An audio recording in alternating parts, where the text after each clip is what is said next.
Hello everyone. Before we get started, don't forget to hit the like button, subscribe to the channel, and drop a comment letting me know where you're tuning in from and what time it is for you. That way, YouTube knows to keep sharing more stories like this with you. Now, let's jump in.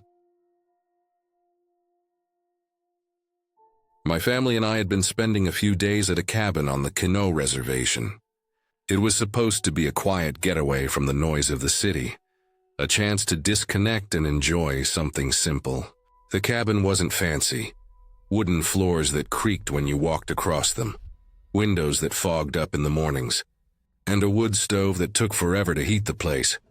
But it sat right at the edge of thick, damp woods that stretched for miles in every direction. The air smelled heavy with pine and wet earth. It was the kind of place where the quiet feels almost too deep. During the day, it was peaceful.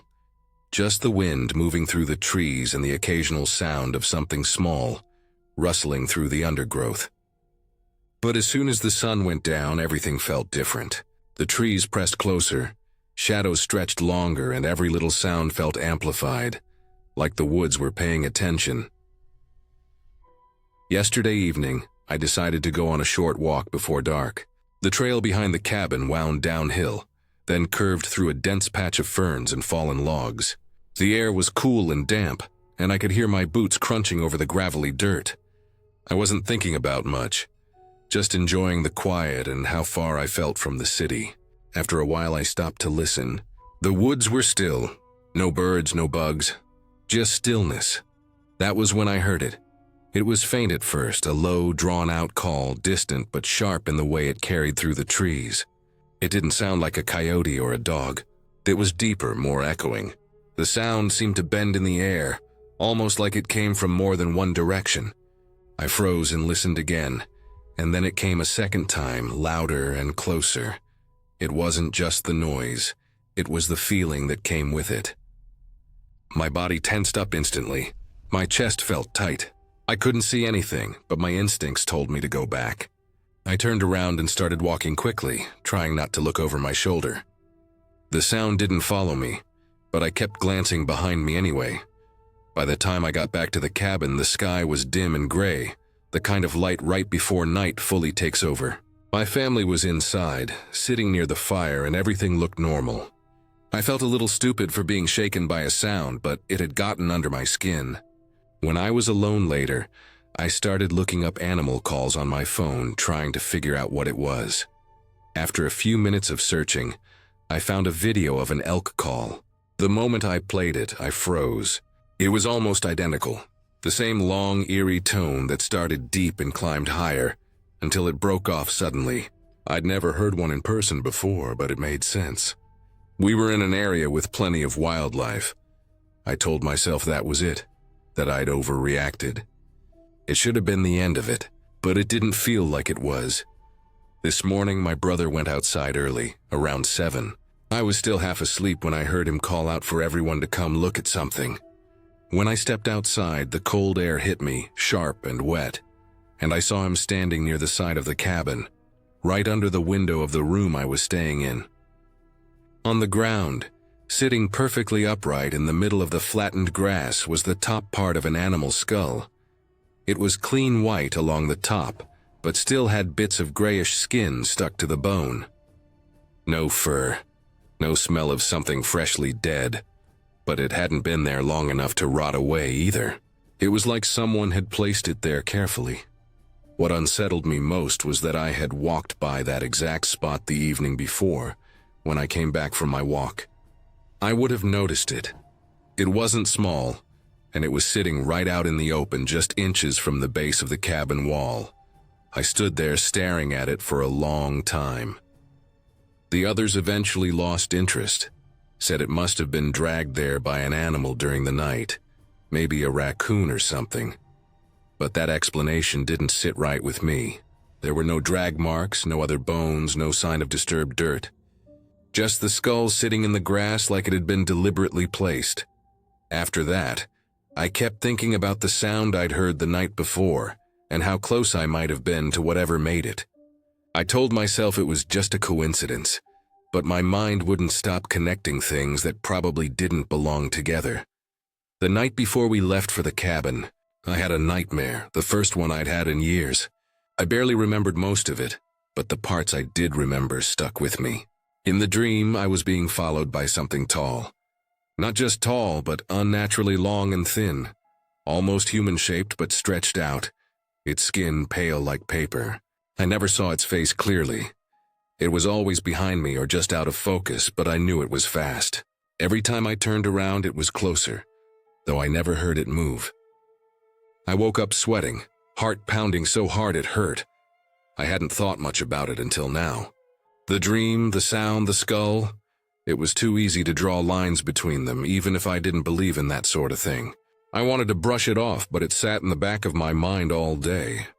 By late afternoon, I decided to go for another walk, mostly to prove to myself that there was nothing out there.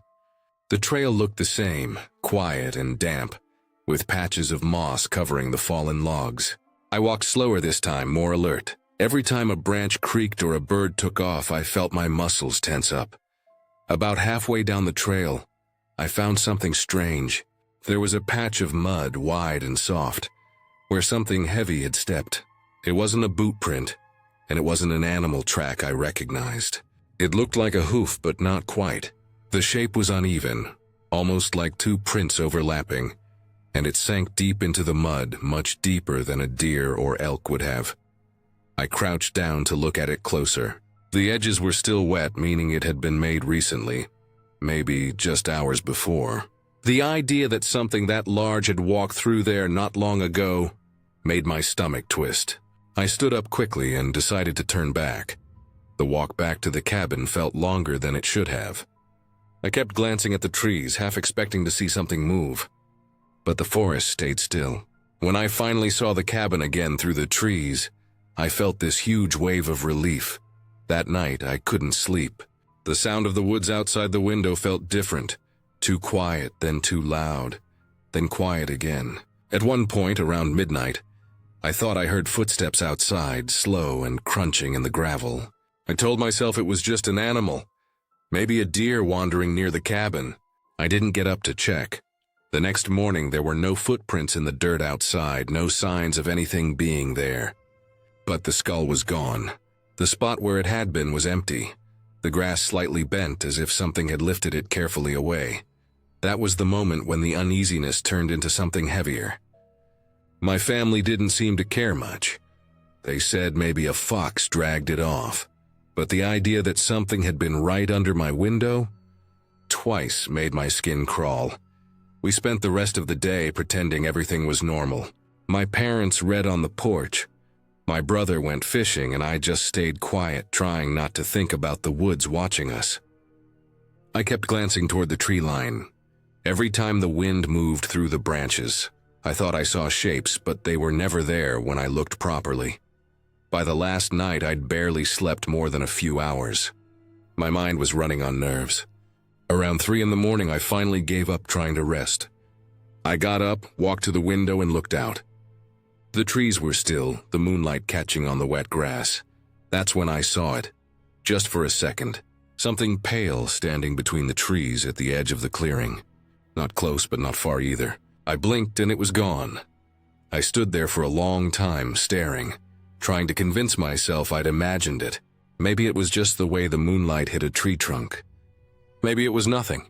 But I didn't move away from the window until the sky started to lighten with dawn.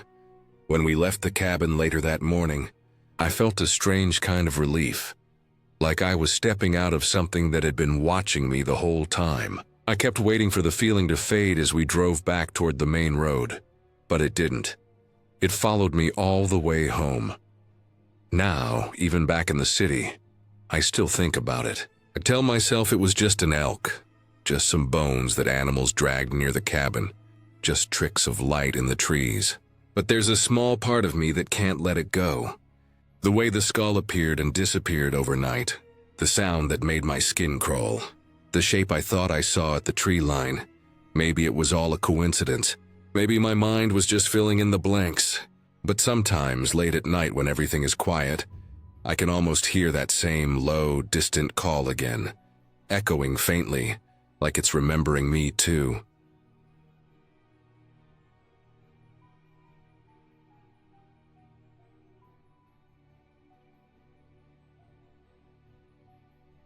I was hunting with my dad about 10 years ago, somewhere off Highway 38, maybe 30 miles east of Elkton, Oregon. It was BLM public land, rough country, steep and quiet, the kind of place where you could walk for hours and not see another person. The air smelled of pine and wet soil, the ground soft underfoot from recent rain. The trees were thick, packed tight along the ridges, and down between them ran a narrow stream that wound through a valley between two mountains. That's where we were, deep in that valley, looking for grouse and scouting for deer sign for the upcoming season. It was early afternoon, maybe 1 or 2 that time of day when the light starts to soften a little, and the air gets still. We'd been walking for a while, moving slow, keeping an eye on the stream bed for tracks.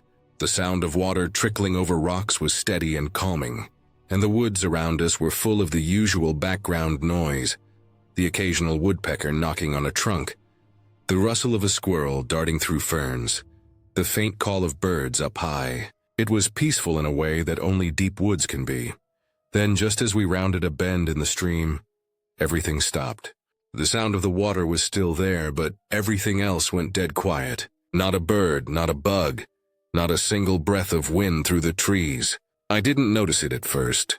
It sort of fades into your awareness when the silence hits you. But once I did, it was impossible to ignore. It was like the entire forest was holding its breath. I remember standing there, just still, trying to listen harder. The air felt heavy. It's strange to describe, but it almost felt like pressure against my ears, like being underwater. I looked up toward the slopes rising on both sides of the valley. The trees there were dark, close together, and I could see bits of mist hanging low between the trunks.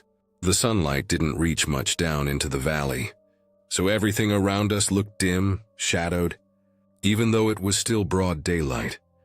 We stood there longer than I realized, just listening, waiting for the usual sounds to come back. They didn't. Instead, from high up, maybe near the top of the mountain to our left, came a sound that froze me in place. It started as a scream, but that word doesn't even do it justice. It was loud, so loud it echoed through the valley and bounced off the opposite slope. It was deep and sharp at the same time, like a roar, but stretched out into something human-like. It rose in pitch until it became almost a shriek, then dropped off suddenly. It lasted maybe 5 or 6 seconds, but it felt like it went on forever. Every hair on my body stood up. My first instinct wasn't curiosity or fear. It was pure, instant panic. My heart started pounding so hard I could feel it in my throat. I've heard mountain lions before, even a bear or two from a distance. This wasn't either of those. There was no question in my mind. It had something off about it, something that didn't match any animal I knew. The sound had power behind it, not just volume but force, like it came from something huge. You could feel it in your chest. After it stopped, the silence that followed was even worse. I waited, half expecting to hear something moving, branches breaking, rocks sliding, anything. But there was nothing. The woods were absolutely dead again, not even a breeze moving the leaves. I could feel this deep sense of being watched. I didn't see anything, but it was there, heavy and constant, like something massive had just focused on us. My stomach dropped. It was a feeling that goes beyond thought. Primal, instinctive, the kind of thing that makes your body decide before your mind can catch up. It was that deep, unmistakable command, leave. We didn't speak. We didn't need to. I just turned and started walking back the way we came, slow at first, then faster. My boots slipped a little on the damp ground, and I remember how the ferns brushed against my legs as we pushed through them. Every little sound we made, the crunch of twigs, the splash of a boot in shallow water, felt deafening against the silence around us. We hadn't gone more than a couple 100 yards when we heard it again. This time it wasn't from the same spot. It was closer, maybe halfway down the slope now, still high above but closing the distance. It wasn't quite the same scream, more of a deep guttural roar that broke off mid-sound, as if whatever made it was moving. It echoed through the trees, rolling down the mountain and filling the valley with that same vibrating pressure. I felt this cold rush go through me, and before I even realized it, I was half jogging. The feeling in the air had changed, like the forest had turned against us. It was darker now, though I don't think the sun had moved much. The light just seemed weaker, flatter. Every shadow looked longer. I remember glancing over my shoulder more than once, expecting to see something, movement, shape, anything. But the trees looked still and endless, the same no matter how far I looked. We followed the stream back, cutting through underbrush and climbing up toward where we'd parked. The hike back felt 10 times longer than the way in. My legs felt heavy, my back hot from adrenaline, and that feeling of being watched never let up. It followed us the whole way. When we finally reached the clearing near the truck, I remember that sense of relief, like stepping back into the world again. There was sound up there, the distant hum of wind, a few birds calling somewhere farther down the ridge. It felt like we'd left whatever that thing was behind in the valley. Still, neither of us wanted to linger. We packed up quickly, tossed our gear in the back, and got on the road. The gravel under the tires made this steady crunching sound as we climbed out of that place, and I remember watching the tree line in the mirror, half expecting something to follow. We didn't talk about it after. I don't think we needed to. The sound of that scream, the way the woods went dead, it stuck with me for a long time. I went over it in my head for weeks afterward, trying to reason it out. Could it have been some kind of freak echo? A large animal in distress? Some person yelling from far off, distorted by the terrain? I tried every possible explanation, but none of them fit. I've heard elk bugle before. I've heard bear growls, coyotes, mountain lions, even the weird sounds that bobcats make. None of those come close. This was something else entirely. Over the years, I've told a few people about it, and most of them try to rationalize it, saying it must have been a big cat or maybe someone fooling around. But there's a difference between hearing something strange and feeling every part of your body react to it. That feeling, the kind that kicks in before thought, the one that says run, that doesn't happen for no reason. The thing that bothers me the most, even after all this time, is how wrong the forest felt before it even happened. It was like the woods themselves were warning us. Like everything living out there knew something was coming. That silence wasn't natural. It wasn't peaceful. It was like everything had already run and left us there alone. Sometimes when I think back on it, I picture the slope above that valley, the way the trees crowded together in thick green walls. Whatever made that sound was up there somewhere, watching, hidden. Maybe it had been following us for longer than we realized. Maybe it was waiting for us to notice. I'll never know. All I do know is that I've never gone back, not once. I've hunted all over Oregon since then, up near Roseburg, out toward the Cascades, even farther south, but never there. I can't even bring myself to drive past that stretch of Highway 38 without feeling uneasy. The valley sits there, somewhere out of sight beyond the trees, quiet and still, and I know that sound is still in my head, buried deep but waiting. When the wind gets just right on a still day, carrying over the ridges, sometimes I swear I can almost hear it again. Faint, far off. That same raw, impossible scream echoing through the back of my memory. Every time it does, I get that same feeling I did then. Flight, not fight. And I still listen to it.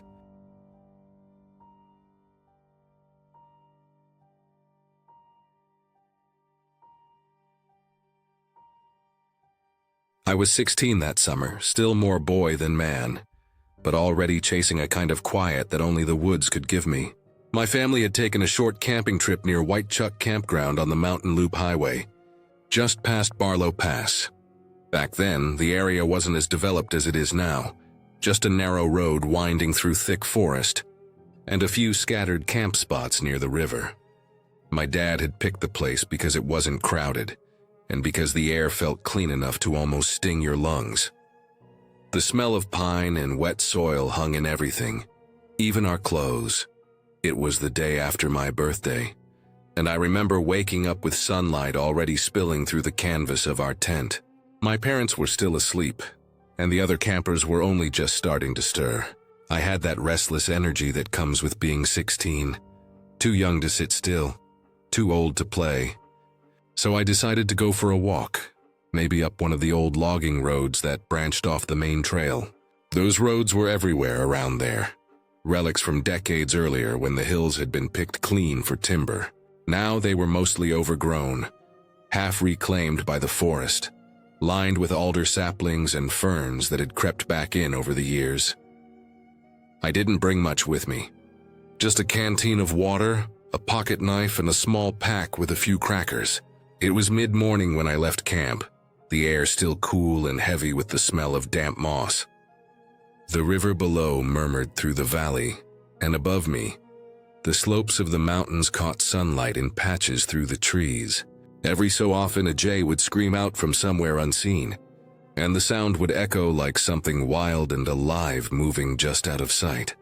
I found the start of the road near an old clearing, almost hidden by brush. It had probably been used decades ago to haul logs down from the ridges, but now grass had taken over the center, and the twin tire ruts were soft and spongy with moss. The air felt still up there, the kind of stillness that makes every sound sharp. My boots crunched over fallen branches, and I kept glancing down, watching for snakes or holes hidden beneath the grass. As I climbed, the forest opened up in places where the trees hadn't yet fully grown back. You could see the distant line of Whitechuck Mountain through gaps in the branches, its slope streaked with old snow even though it was summer. The higher I went, the quieter it got, except for the occasional rustle of wind moving through the firs. It felt like being alone in a cathedral, everything too big, too silent, too full of its own kind of power. I'd gone maybe a mile or two when I started to notice how thick the brush was getting. The ferns grew waist-high, and deadfall crossed the road in places. I had to step over them, careful not to twist my ankle.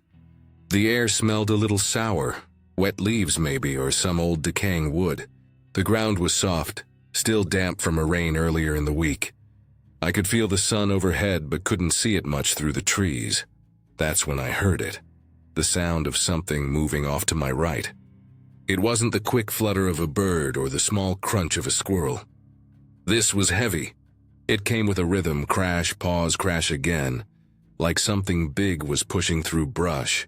My first thought was a bear, and I froze where I was, standing in the middle of the road with my heart already pounding.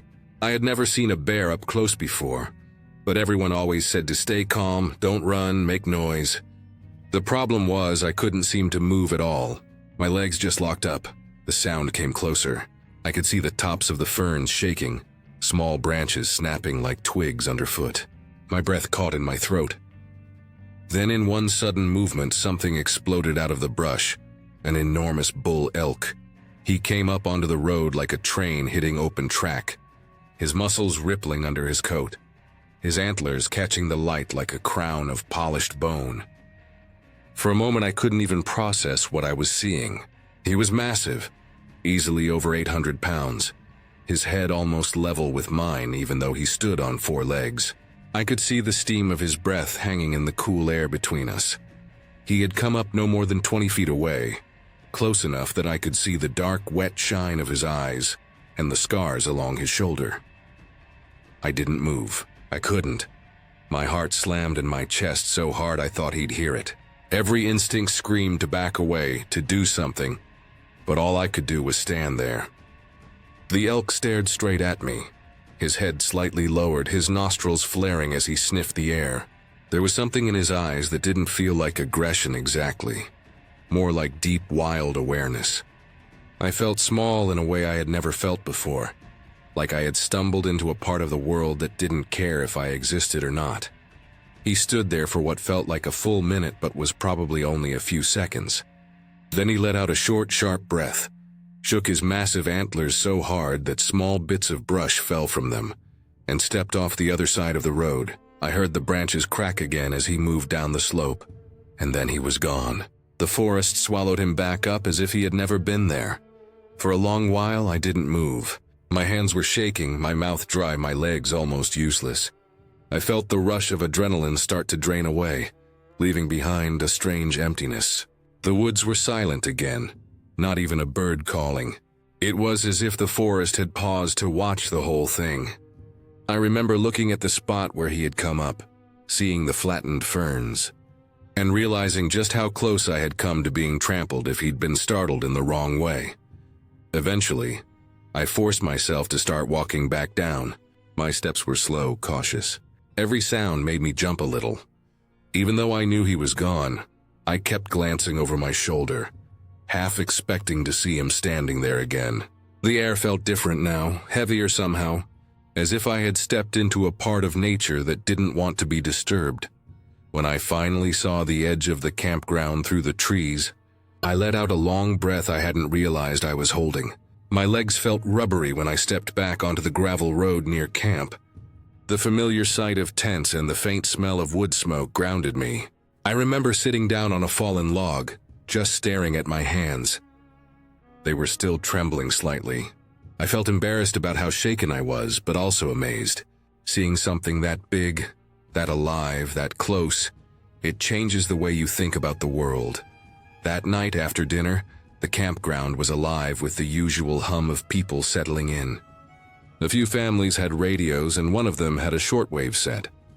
I remember lying on my sleeping bag, listening through the thin canvas of the tent as the sound drifted from the next site over. The man's voice came through faintly, grainy with static. He said something about a man on the moon. We all went quiet then. My parents, the other campers, everyone.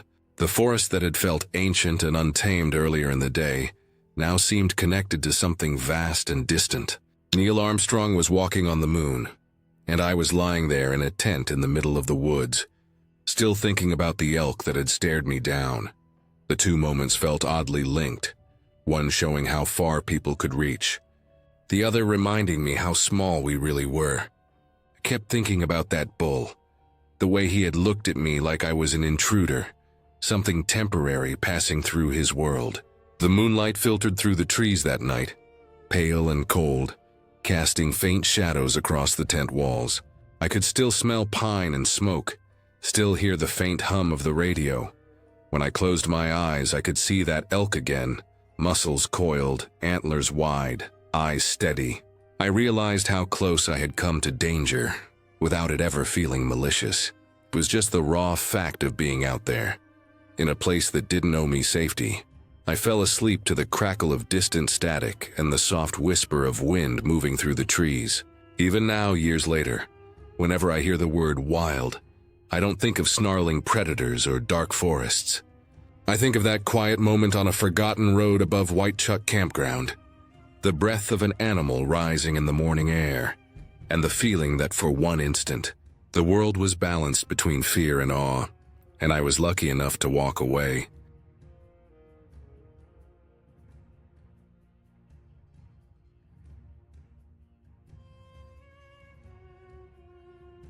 I remember that weekend like it happened yesterday. I had been looking forward to it for months. A solo camping trip to a little-known lake in the Cascades that I'd stumbled across the year before while hiking with a friend.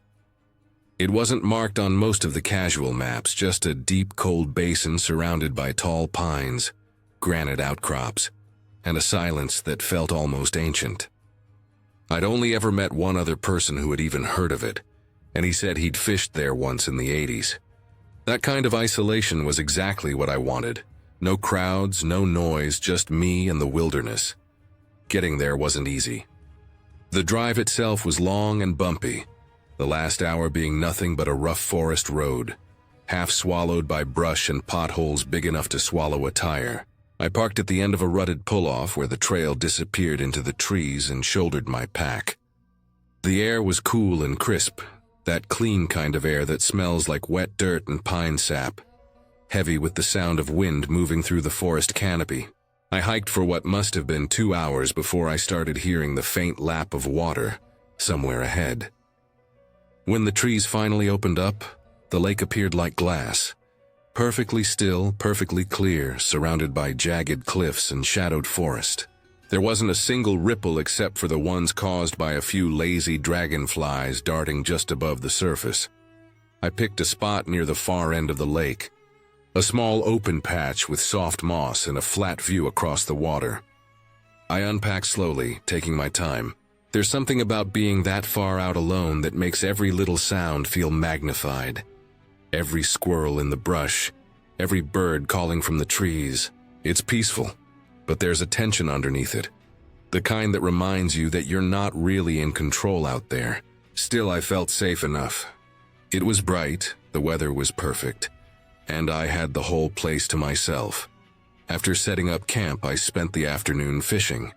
The lake was full of trout, small but lively, and I caught a few just off a rock ledge near the shore. I cleaned them right there with my little gutting knife, a cheap one I'd picked up from Walmart before the trip. It wasn't anything special, just something to get the job done. I cooked the fish over a small fire as the sun started dipping down, watching the light slide off the peaks and turn the whole lake a soft gold. The quietness was incredible. No engines, no planes, no people. Just wind, water, and the occasional splash of a fish breaking the surface. When the sun finally went down, I didn't feel like crawling into a tent. The air was mild, barely a breeze, and the sky was so clear that it looked endless. You could see every single star, sharp and cold against the dark sky, and the reflection in the water made it feel like I was floating between two worlds. I decided right then not to bother setting up my tent. I unrolled my sleeping bag and air mattress right beside the lake, close enough to hear the faint waves against the rocks, and just laid there staring up. The last thing I remember before dozing off was the sound of crickets somewhere off in the distance, and the faint, slow creak of the trees swaying in the night. Sometime deep into the night, I woke up without knowing why. It was still pitch dark, but I could tell it was nearing dawn. The stars had shifted, and there was a faint, cold light beginning to touch the tops of the trees. It must have been around 4 in the morning. The air was colder now, and I could see a thin mist rising from the surface of the lake. For a few seconds, I just laid there, listening to the small sounds. My own breathing, the occasional ripple on the water, and then something else. A crunch. Slow, deliberate, like a footstep on dry leaves. I froze instantly. The sound came again, closer this time, somewhere behind me in the trees. My heart started pounding. I listened harder, holding my breath, and the noise came again, steady, heavy, unmistakably something walking. Out here, in the middle of nowhere, the first thing my mind went to was a bear. Or worse, a cougar. I knew both were around these parts. I reached slowly for the knife beside me, gripping the handle so tight my knuckles ached. It was ridiculous, really. That little 5-inch blade wasn't going to do much against anything big. But when you're lying out under the stars, half asleep, and something starts moving in the dark near your head, even the smallest thing feels like a lifeline. The footsteps kept going for a while, crunching through the brush, stopping, then starting again. I could tell it was close, maybe 30 feet away. My mind was racing. I kept trying to listen for patterns, for direction. Was it circling? Was it moving toward me or away? But it was hard to tell. The stillness of the forest made every sound seem amplified and confusing. I could hear my own heartbeat in my ears. I laid completely still, staring into the dark, the knife clutched against my chest, waiting for whatever it was to show itself. Minutes passed like that. Long, silent, endless minutes. And then something changed. The sound stopped. Not like it faded away. Not like whatever it was walked off, but like it just froze in place. The forest went silent too. That strange kind of silence where even the insects seemed to hold their breath. I strained my ears, waiting for another crunch or a movement, but there was nothing.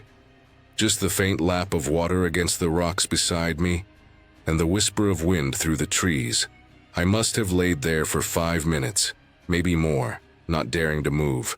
The faint gray of dawn was just starting to spill through the trees, turning the world from black to a hazy blue. That faint bit of light gave me a little courage. I sat up slowly, keeping my eyes on the direction of the sound. I couldn't see much, just shadows, trees, and the outline of a thick pine maybe 20 yards away. But something about it felt off. There were tiny thuds coming from it now, soft, irregular. Something small hitting the ground. At that point, my adrenaline had me wide awake. I decided to check it out. I figured if it was a bear, I'd at least see it before it saw me. I moved slowly, crouched, knife in hand, the wet grass soaking my socks as I crept closer. Every step made a sound that seemed 10 times louder than it should have been. When I finally got close enough to see clearly, I stopped dead. There, at the base of the pine tree, was a pile of broken pine cones and bits of bark. A squirrel sat on a branch maybe 15 feet up, tearing into another cone with its teeth and dropping the pieces straight down. Each one hit the ground with that same dull thud I'd been hearing, followed by the dry crunch when they rolled into the leaves. The footsteps I'd heard and the heavy, deliberate sounds that had frozen me in place for nearly half an hour had been nothing more than those pine cones bouncing off branches and landing around my camp. I stood there, breathing hard, half laughing, half embarrassed. All that fear, all that tension, over a squirrel doing what squirrels do. But in that still, pre-dawn silence, every tiny sound felt magnified into something enormous and alive. It's strange how your mind fills the quiet with worst-case scenarios when you're alone out there. You start hearing intention in random noises, danger in the most harmless things. The light grew stronger, turning the mist over the lake into soft gold. I walked back to my sleeping bag and sat down on the air mattress, still gripping that dull little knife like an idiot. The squirrel kept at it for a while, unconcerned, until the first rays of sun touched the treetops and the forest began to wake. Birds started calling again, and the air warmed just enough for the night's tension to finally break. I laid back down and watched the sky go from gray to blue, feeling both foolish and strangely grateful. Foolish because I'd been ready to take on a bear with a knife barely sharp enough to clean a trout, but grateful because those few moments of fear reminded me just how wild that place really was. It wasn't a campground, it wasn't a park, it was pure wilderness. I wasn't in charge out there. I was just a guest, and every sound, every shadow was part of that. When I packed up later that morning, I took one last look at the lake. Still calm, still perfect, still completely mine for that one night. The squirrel was still there, up in the same tree, working through his pile of cones like it was any other day. I smiled, shook my head, and hiked back the way I came, the knife tucked uselessly into my belt. Out there, even the smallest things can make your heart race, and sometimes that's what makes it all worth it. The reminder that you're alive, that you're small, and that in the middle of nowhere, even a squirrel can sound like a monster in the dark.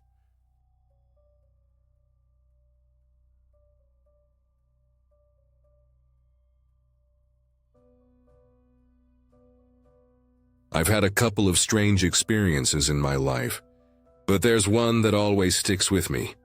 The kind of story I end up retelling around campfires when the night's gone quiet and everyone's leaning in close.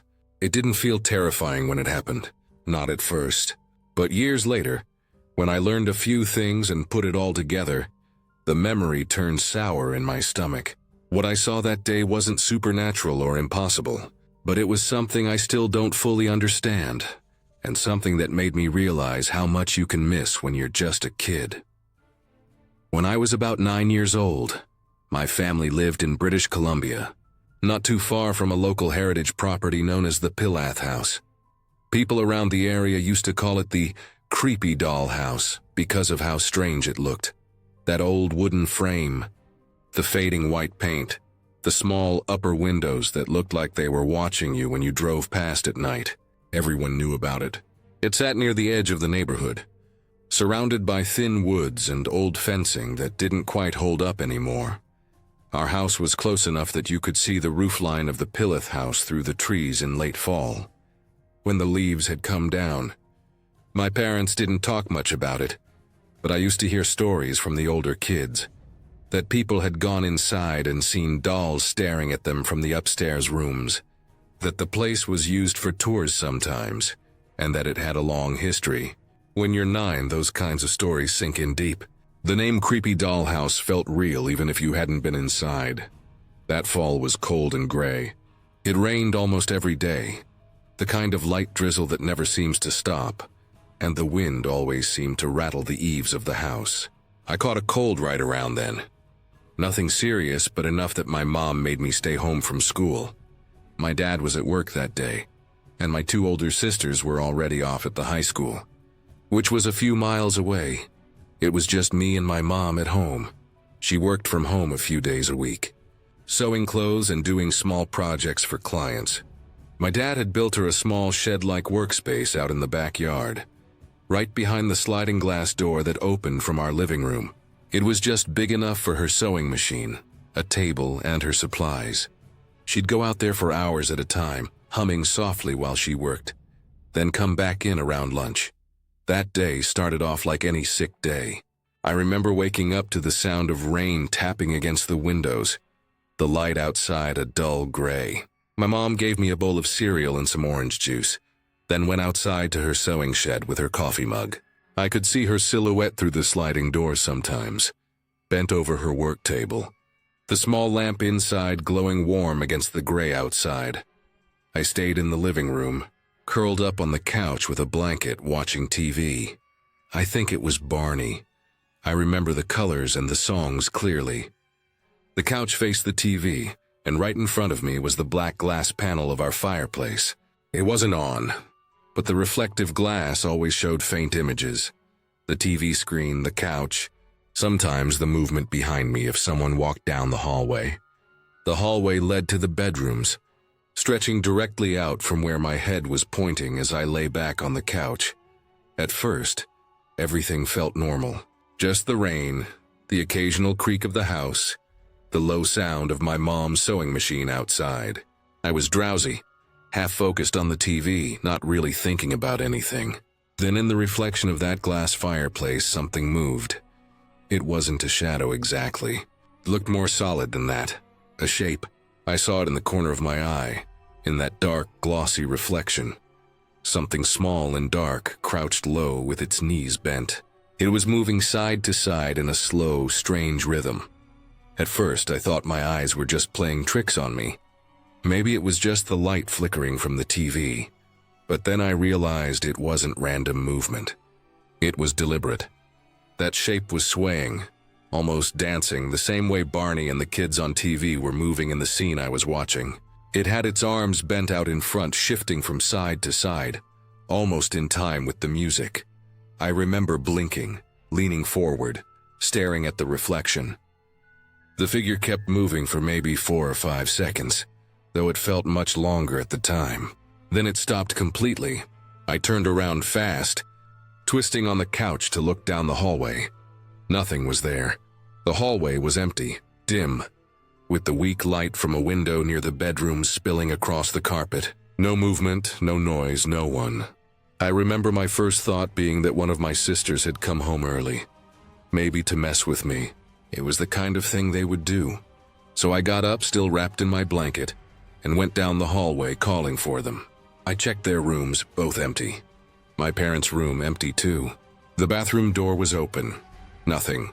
The whole house was still. I started to feel uneasy.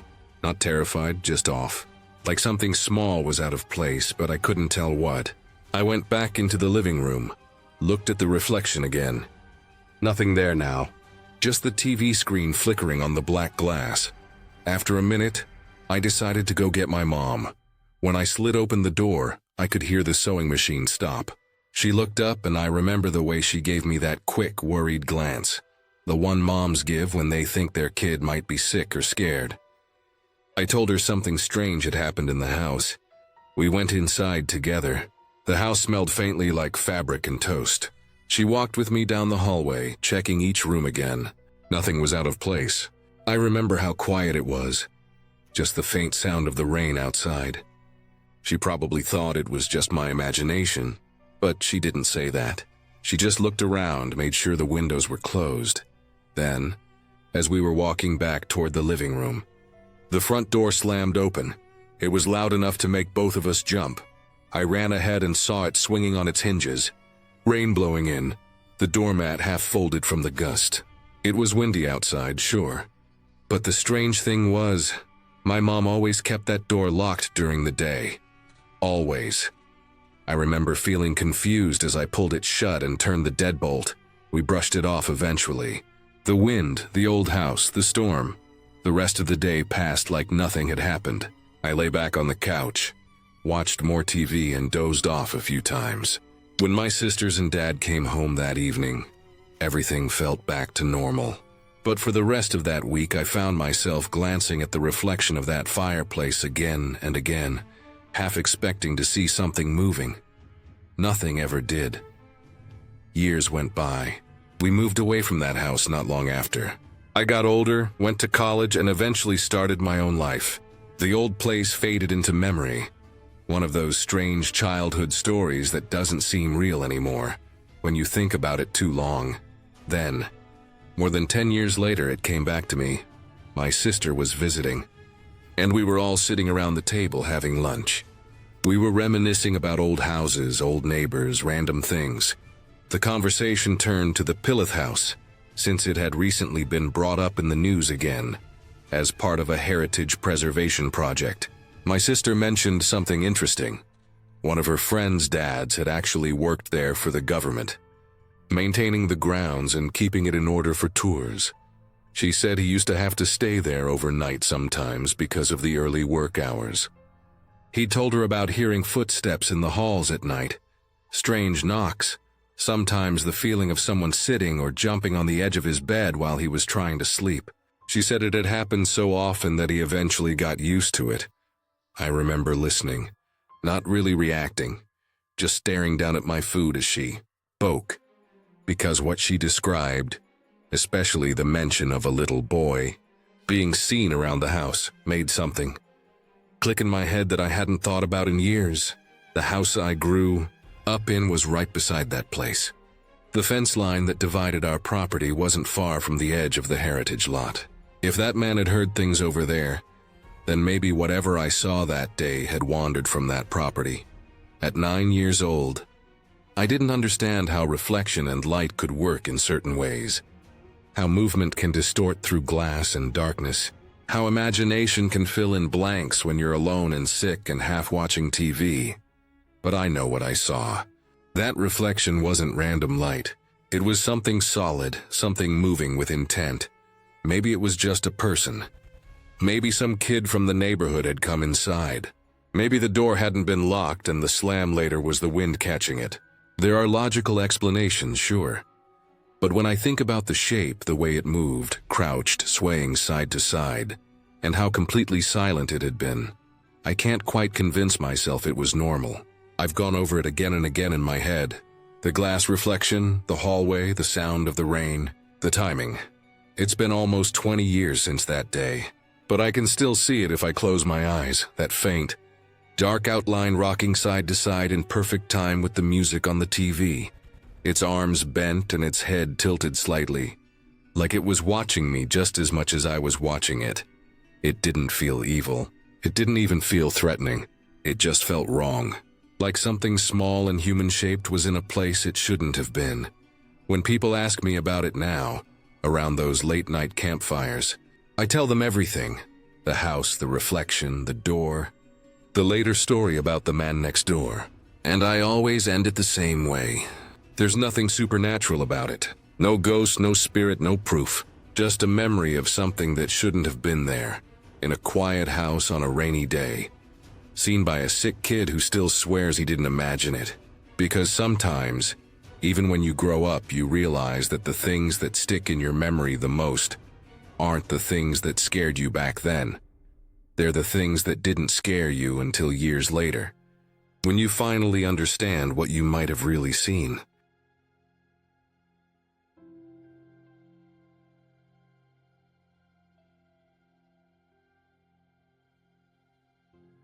I did wildland firefighting for several years, and most of the time, it was the kind of job that left you exhausted but proud. Long days, hot smoke, the constant hum of helicopters or the rattle of a distant saw line, it all blended together after a while. Fires had their own strange rhythm. The noise, the heat, the smell of wet ash and pine needles cooking, it all became background. You learned to tune it out, to focus on your assignment, to keep your eyes scanning for the unexpected. But every once in a while, you got a feeling that had nothing to do with the fire or the weather. A feeling that told you there was something else out there. The Douglas Complex fire was one of those assignments. It was mid-season, and by then I'd already worked more fires than I could count that year. The fatigue had set in hard, the kind that seeps into your bones. That morning, my partner and I were assigned to check a dozer line that had been cut on the far end of the fire. Remote country, rough terrain, way out past where most crews were operating. The map made it look straightforward. A long ridge line with a few steep drop-offs on the north side, thick with mixed conifer and underbrush. We were supposed to make sure there were no smokes or hot spots left behind. It took us over an hour of driving down dusty logging roads to get there. The kind of roads that hadn't seen maintenance in years. Ruts, downed limbs, steep drop-offs. The truck bounced and rattled as we climbed higher into the hills. Radio reception got spotty, and the sound of our tires crunching gravel was the only noise for miles. When we finally reached the start of the line, the fire scar was easy to see. A wide strip of churned-up dirt and charred vegetation snaking through the forest. The dozer operator had done a clean job. Still, the place had a heavy feeling to it, like the woods were holding their breath. The air was cool, but still thick with that faint, sweet smell of burned wood and sap. When I stepped out of the truck, I remember the silence hitting me first. Fires are usually noisy. Birds, bugs, wind moving through blackened trees, but here it was just dead quiet. Even my partner noticed. He slammed his door and stood there for a second, scanning the tree line. We both just stood there for a moment without saying anything, like we didn't want to break the silence. I can't explain it exactly, but the moment I stepped away from the truck, I felt it, the unmistakable weight of being watched. We started walking the line, heads down, checking the ground for heat or smoldering stumps. The dirt was dry, pale gray from ash, and soft under our boots. Our Nomex pants rustled with each step, and I could hear the distant creak of burned trees shifting in the breeze. The deeper we got into the ridge, the stronger that feeling became. It wasn't fear at first, just unease. The kind that tightens your chest and makes you glance behind you for no reason. I tried to shake it off, telling myself it was just the remoteness getting to me. But after a minute or two, the silence became impossible to ignore. No wind, no birds. Not even the faint clicking of beetles or flies. Just the crunch of our boots and the occasional snap of a twig. I started looking around more than usual, scanning the brush along the edge of the line. The trees there were dense, towering Douglas fir and cedar, their trunks dark and damp. The understory was a tangle of ferns, salal, and low huckleberry bushes that looked thick enough to hide anything. Every time I looked into that wall of green, it felt like something was just behind it. We didn't talk much, but at one point I caught my partner looking at me with the same uneasy look I must have had. I could tell he felt it too. We didn't need to say anything. We both just knew. It was like the woods were alive and aware of us, but in a way that wasn't natural. Every sound we made, every step, every rustle seemed to echo louder than it should have. About 10 minutes in, I started noticing scat along the line. Not deer, not elk. It was bigger, more compact, and unmistakably feline. I'd seen cougar sign before. Tracks, scratches on trees, the distinct musky smell. But this felt fresh. Every 100 feet or so there was another pile right along the dozer cut, like it had been marking the boundary. The realization hit slowly, and I felt my stomach drop. We both started scanning the ground more closely, and that's when I noticed the tracks, faint but clear enough to recognize. Big padded prints deep in the soft dirt, circling the area where the line met the woods. They were everywhere, around stumps, along the berm, even near the truck tracks where we'd parked. I crouched down to look closer, and the size of them made the hairs on my neck stand up. Easily 4 inches across, maybe more. Fresh. That's when the unease turned into something sharper. We hadn't seen or heard anything, but the pattern of the tracks told a story. The cat had been watching, maybe even following the dozer crew days before. And now here we were walking right through its territory. Mountain lions are ghosts out there. You almost never see them, but they see you. They can be 20 feet away, silent, invisible, and you'd never know. We didn't run. but I could feel my heart pounding harder with every step back toward the truck. The feeling of being watched was no longer subtle, it was constant. My skin felt prickly, like I could feel eyes on me from every direction. I kept glancing back at the brush, half expecting to see a tail flick or a flash of tawny fur.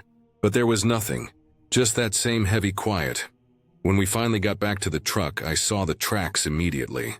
They were all around it, big, clean paw prints pressed into the dust, circling the vehicle across the hood, even near the doors. It had been there while we were gone. I stood there for a long moment trying to process it. I'd been in cougar country hundreds of times before, but this was different. This one had been close. It had been curious, patient, maybe even territorial. The woods around us felt smaller somehow, like the trees were closing in. We got in the truck and left without a word. The silence on the way back felt heavier than it had on the drive in. Neither of us needed to say anything. We both knew what had just happened, even though we hadn't seen a thing. That day stuck with me more than any fire I've ever worked. I believe in the sixth sense now, the instinct that tells you when something's watching.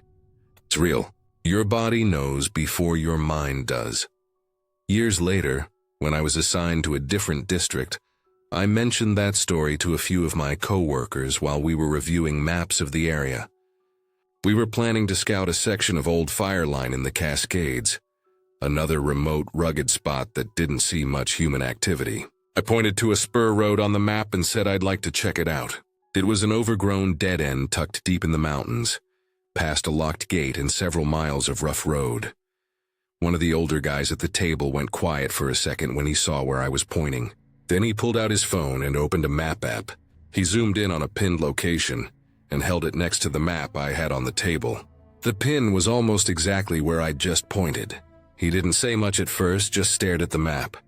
Then he told me what had happened to him and his buddy there a few years before. They'd gone up there for lunch one afternoon during patrol.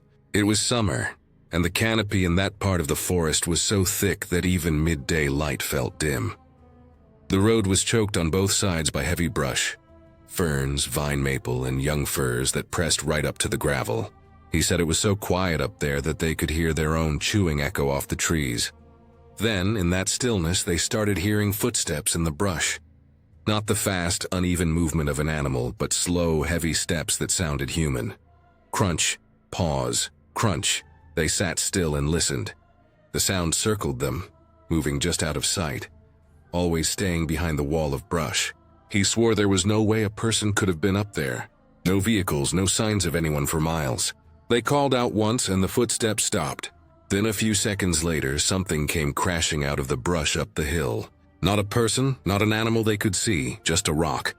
He said it was huge, too big for a man to throw, but it rolled down the hill and landed in the middle of the road right in front of them. They didn't wait around after that. They threw everything in the truck and tore down the mountain, white-knuckled, silent the whole way. When he finished telling me, he laughed a little, said it was his Bigfoot story. But I could tell even years later it still bothered him. The way he described it, there was no explanation that made sense.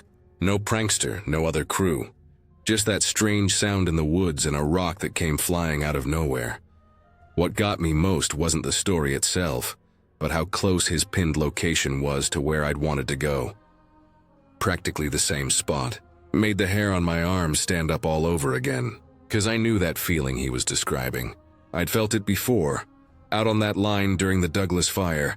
The quiet, the pressure in the air, the unmistakable sense that something was right there with you, but didn't want to be seen.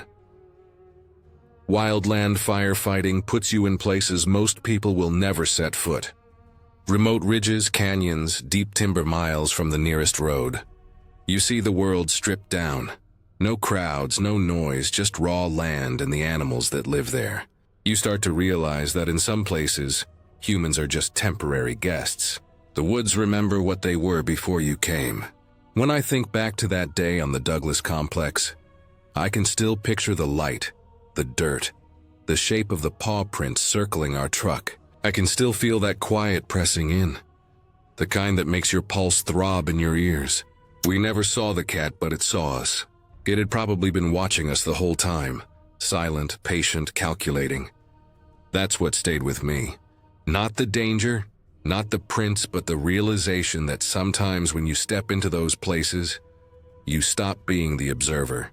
You become the one being observed. And once you've felt that presence, once your instincts scream that you're not alone, you never really forget it. Even years later in quiet woods or open ridges, that feeling comes back. The subtle awareness that somewhere, in the stillness just beyond sight, something is watching you, waiting for you to leave its world the way you found it.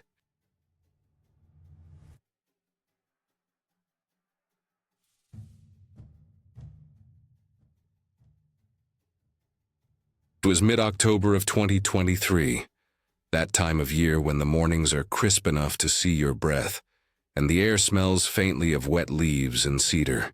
I'd been waiting for the rain to hit just right so the chanterelles would pop, and after a few solid storms the week before, I figured it was time. I grabbed my basket, my small knife, and drove out early, long before the sun had burned through the fog. I've been mushroom hunting for years, and there are certain places I know like the back of my hand. They're not on any trail maps.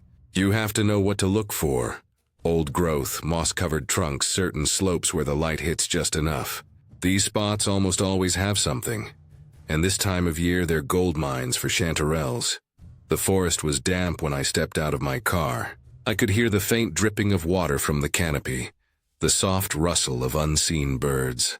The soil gave slightly under my boots, that satisfying spongy feeling that tells you the ground's alive. I started walking down an old game trail, the kind that's barely visible unless you know it's there. My hands were cold, but I didn't mind. The fog made the forest look endless, fading away into pale gray nothingness between the trees. The first patch I found was small, just a few chanterelles half buried in moss, but it was enough to get me excited. They were perfect, deep orange, edges fluted like little trumpets, the smell rich and earthy. I cut them carefully and tucked them into my basket. From there, I followed my instincts the way I always do. When you hunt mushrooms long enough, you start developing a kind of sixth sense for where they'll appear. I'd find a cluster, then another and another. It was like they were leading me deeper and deeper. I didn't think much about how far I'd gone. I'd been in these woods plenty of times before, and even when I wander off trail, I always seem to have a sense of direction that leads me back. The ground sloped downward for a while, then leveled out. The trees here were massive. Old-growth Douglas firs and cedars with bark so thick and dark it almost looked black. The canopy was high, and even though it was daylight, the forest floor felt dim, muted, like twilight had settled early.